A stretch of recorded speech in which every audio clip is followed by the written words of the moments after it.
passe maintenant ici à l'exercice numéro 16. Créer une liste avec des valeurs répétées. Le programme doit créer une liste sans doublon, conserver l'ordre d'apparition et puis afficher les deux listes originales et la liste nettoyée. J'aurai donc ici une variable appelée nombre qui va donc contenir ici la liste des nombres comme ceci. On a ici le doublon dans 2 qui est doublé, on a ici 3 qui est doublé. On a ici sans doublon.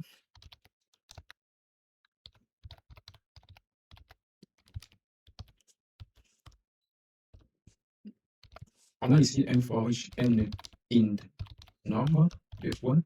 Si n in sans doublon,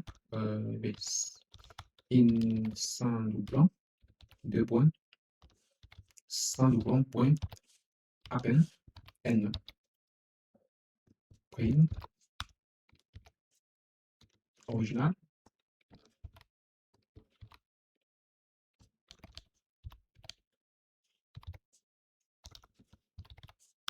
nom, print.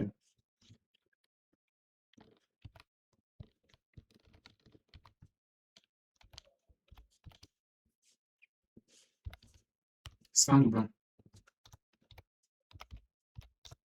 Non, nettoyer.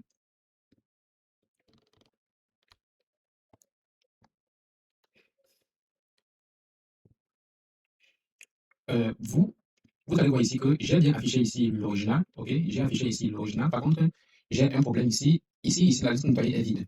Ok? La liste nettoyée ici est vide. Pourquoi est-ce que la liste nettoyée ici est vide? La liste nettoyée ici est vide. Pourquoi? Parce que j'ai utilisé ici n int sans doublon, ce qui est une erreur grave. Pourquoi est-ce que c'est une erreur? C'est une erreur tout simplement parce que lorsque je fais ici, lorsque je fais ici sans, lorsque je fais ici sans doublon comme ceci, la liste sans doublon ici actuellement ici est vide. Ok? Donc, ce qui fait que le nombre 1 ici ne pourra jamais être retrouvé ici à l'intérieur. Par contre, lorsque je reviens maintenant ici, je mets not in, c'est pour dire quoi? Si le nombre n ici n'est pas contenu dans la liste sans doublon, alors on ajoute. Donc, je vais revenir ici, faire comment? N ici doit revenir ici récupérer 1. Une fois qu'il a récupéré 1, donc n égale à 1. Si 1 n'est pas contenu ici à l'intérieur, on ajoute. Ce qui est vrai parce que actuellement la liste est vide. Donc, si 1 n'est pas contenu ici, on ajoute donc. On va donc prendre ici 1, on va ajouter ça à l'intérieur. Donc, on va ici à l'intérieur. N ici, il arrive ici, il boucle sur 2. Si 2 n'est pas contenu dans 100 doublons, il ajoute, on aura un 2 ici à l'intérieur. Donc, on aura ici 1. Ensuite, on aura 2 ici. N va continuer à boucler. Il boucle sur le 2 qui suit. Il dit ici, si 2 n'est pas contenu dans 100 doublons, il ajoute. Il arrive ici, il trouve que 2 ici est déjà contenu ici. Qu'est-ce qu'il fait? Il n'ajoute plus, il saute. Il part sur 3. Arrivé sur 3 ici, qu'est-ce qu'il fait? Arrivé sur 3 ici, il revient ici. Si 3 n'est pas contenu dans 100 doublons, il ajoute. On aura ici 3. On continue. 4, etc. Donc, on va venir ici, on va imprimer le programme. Donc, le résultat qu'on aura ici, on aura 3, on aura 4 et on aura 5. Ça, c'est le résultat que nous aurons ici dans la liste sans doublons. Je vais imprimer ici.